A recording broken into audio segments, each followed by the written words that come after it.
Hi guys, it's Jimmy here, and today I wanted to give you my tips on buying vintage watches. So I know there's a lot of how to buy vintage watch videos out there, but I thought I'm not going to tell you guys how to buy your watches, but I thought maybe you'd be interested in my tips. So I'm actually going to talk about asking firstly, why are you buying a vintage watch? So especially if it's your first time and you haven't, you're going in for the first time, you got to ask yourself, why do you want to buy one? So if it is just because you want a daily wearer that's a bit more unique, maybe it's got that cool factor, or whatever.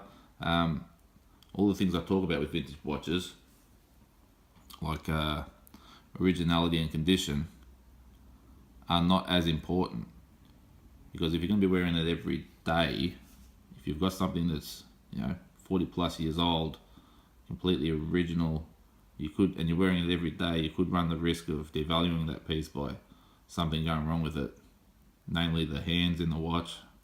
Loom can crack, fall out, create all kinds of problems where you devalue the watch. So I think with buying a daily wearer, it's probably best just to find something that has been serviced and overhauled. It's been all freshened up, might have a service dial in it, some service hands, might have the bezel changed, might have been polished a bit too much, or whatever. But that's probably a good watch to wear every day if you're going for the aesthetic of that vintage look, because you're going to get a watch that's reliable and has longevity. So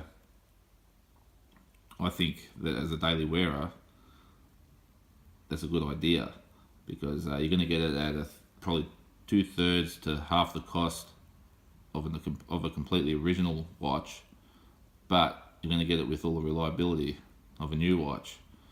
And if someone has gone and spent the money on getting it overhauled, and it's had a service dial put in it and everything, service hands and things like that, say for instance like a vintage Rolex like these here, they would have spent a fair bit of money on it if they've done it at Rolex, and they would have damaged the resale of it, which puts you in a good position getting a really good watch for a good price. So that's that sort of category. And then if you're a collector and really you're going into it because you like history, and you like the heritage of a certain brand or a model or a category, well, these things really are important, because you want the most original watch you can find in the best condition possible. And then people also go on about, some go for the brand recognition, some the rarity, and some for the significance of a certain model. But the more things you add to that piece, the dearer it becomes. So you've got to watch this in great condition, completely original.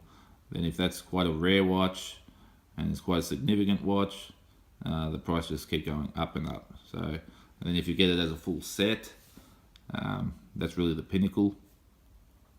But having said that, some people think full sets are, everything. But unless the watch is really great condition, it doesn't mean a lot. I don't think it does anyway. I'd rather get a watch that's in great condition without the box and papers than an average watch with all the box and papers. So that's my opinion. Anyhow, if you are into the watches to be a collector, you want completely original, the way I see it, it's like you're having, being your own little museum curator, and you know the history of it all, and you're preserving the original state of that watch. That's sort of the way I see it with my collection, because I don't seem to wear them a lot. I do enjoy them, even though I'm not wearing them a lot. But that's sort of the way I see it. And of course, with collecting like that, if you can get yourself some nice pieces, they do seem to slowly appreciate. The value is always climbing, slowly but surely it does. And I think there's another category. I think there is people that are just investors, but there's just no fun in that. They're just buying the rarest of the rare watches, and they're usually historically important or linked to someone famous, such things like that, and it doesn't seem to be much fun in that. I still enjoy doing what I do. If they appreciate a bit in value, it's just a perk. Otherwise, I'm not really worried about that. I just enjoy the pieces I've got, and there's always the hunt trying to find another nice piece or find a better example of what I've got and trading up to it, doing those kind of things. That's just what I like to do. But guys, if this has helped you in any way, just let me know if you'd like me to do any more videos like this.